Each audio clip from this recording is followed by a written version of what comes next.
Once upon a time, there was a man in South India who wanted to get supernatural powers. Immediately, our man set forth on a journey to Tibet. 1 week of intense practice. He could not sit, stand or sleep. Now he went back, all the way back to Tibet once again. Many things in life seem to be romantic and magical. Right now, the flowers are blossoming in the jasmine plant out there. Such nice fragrance, looks magical, romantic. But there is a science and technology as to how to make it happen. Yes or no? Hmm?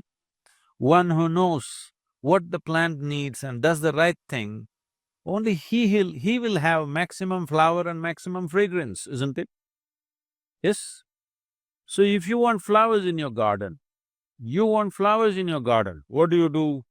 Flower, flower, flower, flower meditation. Nah, no flower meditation needed. You don't even have to think of a flower. You have to think of soil, you have to think of manure, you have to think of water, you have to think of sunlight. No flowers. If you handle these things right, flowers will happen. Flower is a consequence. Fragrance is a consequence. It is not something that you do. Similarly, meditation is not something that you do. If you handle the body, the mind, the emotion and the energy properly, you become meditative. If you try to meditate, you will go crazy. I must tell you one story. Once upon a time,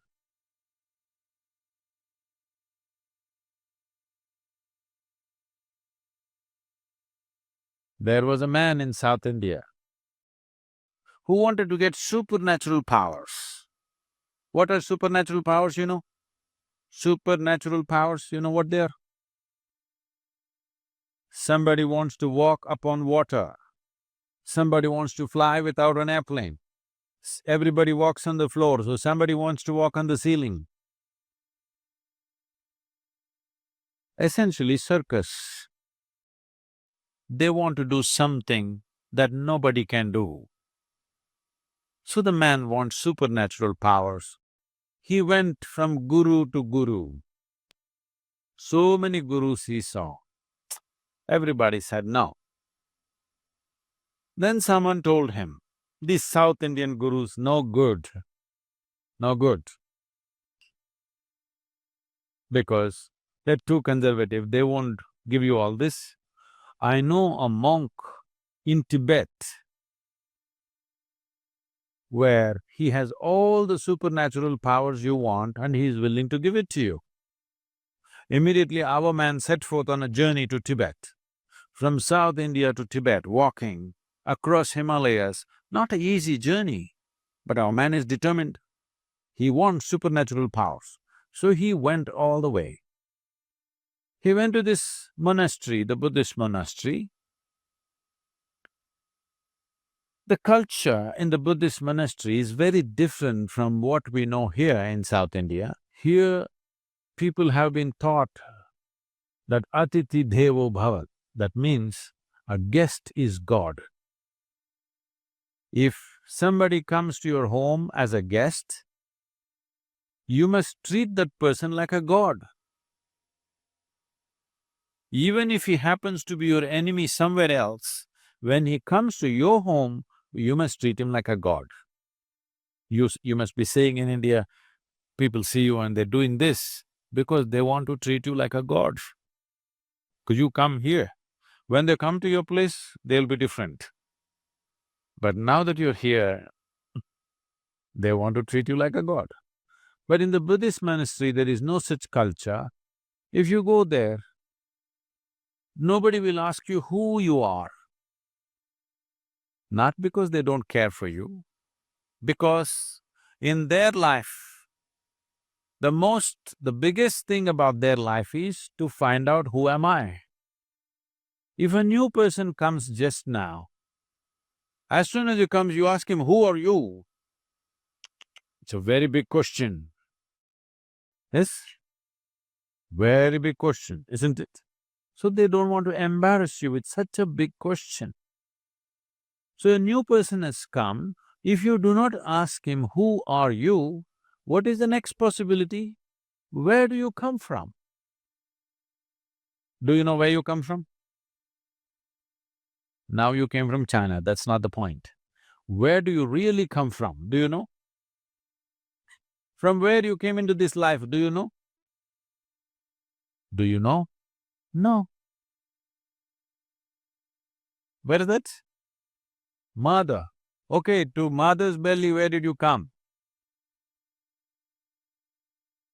You really don't know where you came from, isn't it?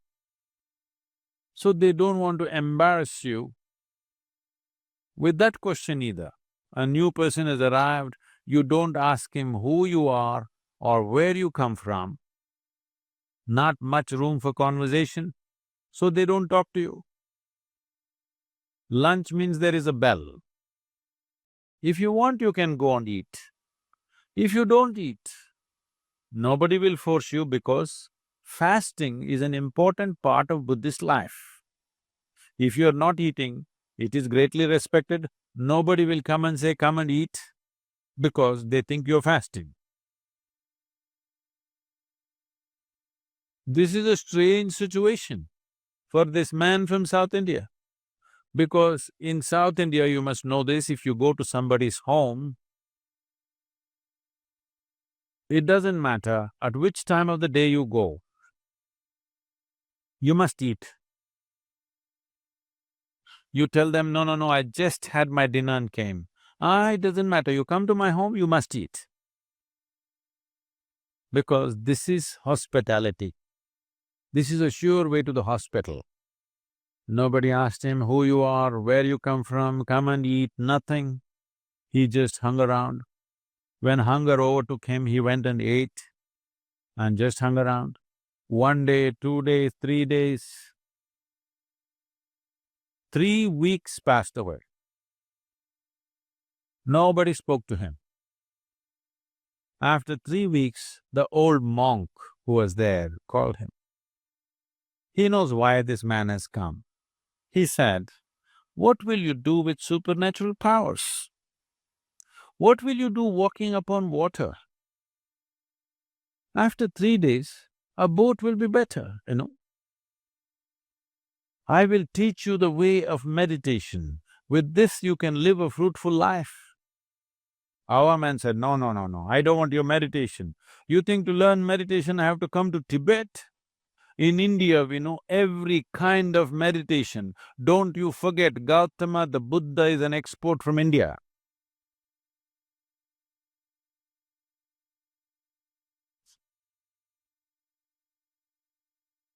In many ways, the monk tried to dissuade him, but our man was determined, I want supernatural powers. Then the monk said, okay, if you must have it, tomorrow morning, 4 o'clock, take a dip in the river and come here.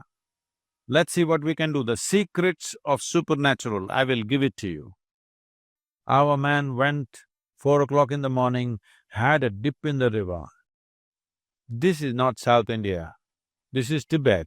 Temperatures are all minus. He took a dip, turned half blue.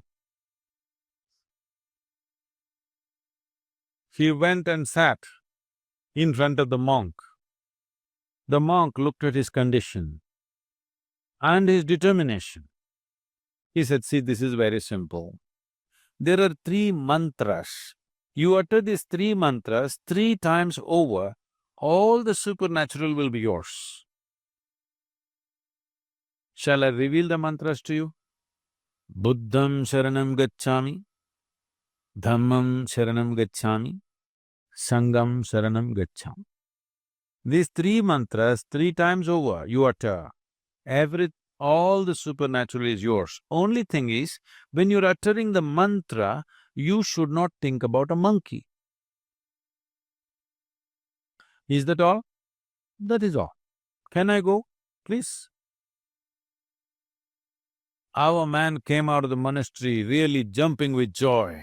the fool of a monk revealed all the secrets of supernatural, and he tells me, don't think about a monkey. What does he know about my culture? Here we think of Vedas, Upanishads, Brahma Sutras, these are all the great scriptures. Why will I think about a monkey? Am I a hunter? I have not seen a monkey in the last 10 years. Like this, thinking about monkeys, he came down to the Indian part of Himalayas. There is a sacred river in India. You heard of this? He came down to the sacred river Ganga, had a dip in the river, sat down. Buddham, monkey. Monkey means another dip in the river. Sat down. Buddham, monkey. Another dip in the river. Buddham, monkey. Another dip in the river. In various yoga postures he tried. Bu means monkey comes. 1 week of intense practice. He came to your place, he does not have to do anything, only monkeys, inside monkeys, outside monkeys, a universe full of monkeys.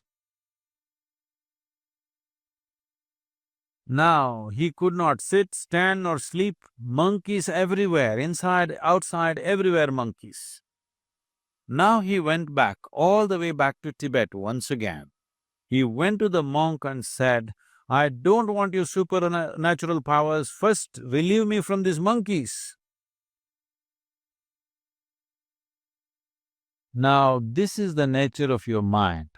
If you say, I don't want something, only that will happen in your mind, isn't it? Only monkeys. No, no, no, no, don't think of a monkey. No, you cannot think of a monkey. Only monkeys. The more you do that, more monkeys will happen.